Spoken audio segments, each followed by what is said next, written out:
Hi, this is Bob Weir with another verbal column from We're Talking About It. This one is entitled Why the Left Fears Sarah. Have you ever seen so much hatred for and vitriolic criticism of someone who had only a brief stint on the national political stage?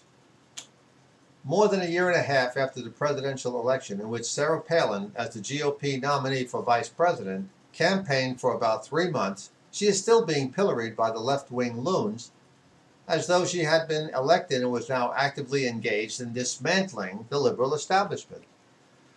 Not a day goes by that we don't hear or read vicious attacks on a woman who represents the conservative, wholesome values of middle America, values that have been insidiously and incrementally eroded during the last few decades.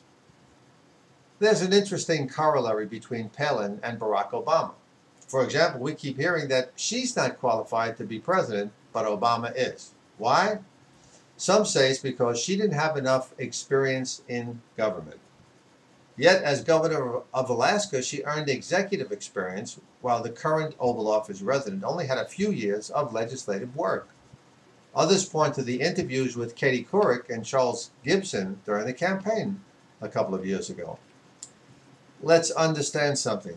Couric and Gibson are liberal journalists who live for those gotcha moments when they can embarrass a conservative and get a round of high fives at the next penthouse cocktail party in New York's Central Park West. In contrast, Obama's interviewers seemed like they were more interested in dating him than they were in getting answers to questions. Obama's personal lapdog, MSNBC's Chris Matthews, quote, gets a chill up his leg, unquote, whenever he refers to the chosen one. It's obvious that Matthews has some sort of unresolved intimacy issues to deal with.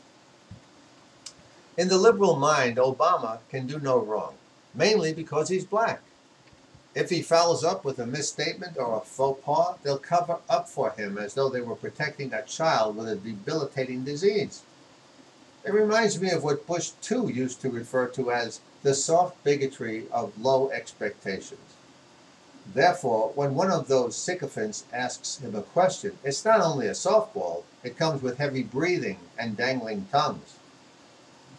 Compare that to the lion's den that Palin walked into every time she sat down with one of Obama's obsequious panderers. Given the ideology of the interviewers, I already knew how it would turn out. What really impressed me was watching this woman muster the courage to face her liberal antagonists on national television. How much courage does it take for Obama to engage in one of those cozy love fests with his fan club? What this country needs is a strong conservative leader with the courage of her convictions. Sensing those qualities in Sarah Palin, the liberal left is becoming suicidal because they can't seem to hold her popularity. The reason they're panicking is because they're afraid of her connection with regular folks who work for a living, pay their taxes, attend a religious worship service regularly, and believe that our country has lost the moral fiber that once united us. The book Profiles in Courage by John F. Kennedy covered several historical figures that stood up against the corruption surrounding them and succeeded in defeating it. Sarah Palin did exactly that in her home state of Alaska.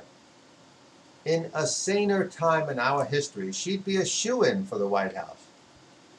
But we're living in an era of in-your-face corruption, a time when elected officials rob us blind and dare us to do something about it.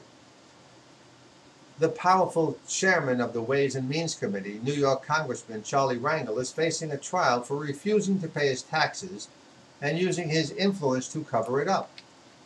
Now, when the man empowered with the responsibility to write our tax laws refuses to pay his, something terrible has happened to our country. With a laundry list of crimes attributed to him, Rangel boldly continues to keep his seat and run for re-election. This has become a pattern across the country. Whether the politicians get caught with their fingers wrapped around bribe money or with their arms wrapped around someone else's spouse, they arrogantly tell the public that it will not deter them from running for re-election. Once upon a time in America, A politician might be unscrupulous, but if he got caught, he'd be history. Now we have a president of the United States who appointed a tax cheat, Treasury Secretary Geithner, to his cabinet and attempted to appoint another tax cheat, Tom Daschle, to lead Health and Human Services before it was discovered that the former Senate Majority Leader was also a tax cheat. Kathleen Sebelius, the Kansas governor who ended up with a job after paying about $8,000 in back taxes,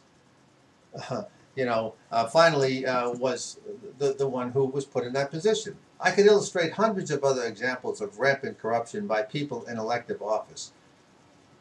Pointing to government decay is the job of the free press. But are they hounding any of the power-hungry scoundrels that masquerade as symbols of decency and honor? No, they're engaged in a continuous, merciless attack on a woman who has led the way in the fight against the very corruption that is being overlooked by those who have become blinded by their own ideology. Palin is a threat because she symbolizes decency in a country that has been taken hostage by moral degenerates. If she isn't stopped, this country might end up reclaiming some of the values that made us the envy of the world. And this is Bob Weir with another verbal column from Weir Talking About It. Thank you.